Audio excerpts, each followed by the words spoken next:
Et des œstrogènes non régulés, eh bien, c'est la tempête émotionnelle assurée. Quand les œstrogènes ne sont plus équilibrés par la progestérone, ils peuvent venir saturer les récepteurs du cerveau et créer une hypersensibilité émotionnelle. Ça va favoriser aussi la rétention d'eau dans les tissus, ça peut gonfler la poitrine, on se retrouve avec des seins qui peuvent être très douloureux et même déclencher des migraines hormonales, surtout si le foie ou le système vasculaire est déjà un petit peu fragile.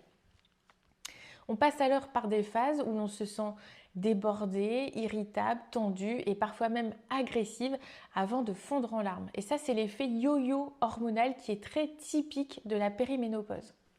Il y a aussi le rôle du stress et des glandes surrénales, parce qu'à cette période, le stress a un impact encore plus fort. Pourquoi? Parce que lorsque les ovaires commencent à ralentir, ce sont les glandes surrénales qui prennent le relais pour produire des petites quantités d'hormones. Alors les glandes surrénales, ce sont deux petites glandes qui sont juste au-dessus des reins.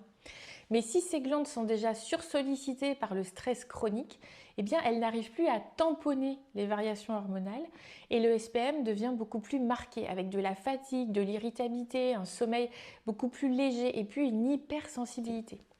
Et puis on a aussi le rôle du foie et du microbiote.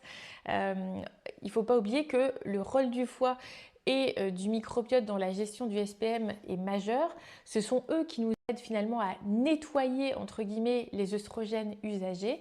Et donc si le foie est engorgé et si le microbiote est déséquilibré, ça peut être par une alimentation inflammatoire, le stress, un manque de fibres ou d'exercice physique, bien les œstrogènes sont mal métabolisés, voire recyclés dans le sang. Et ça amplifie les symptômes avec plus de tension, plus de gonflement, plus de douleur, plus d'instabilité émotionnelle.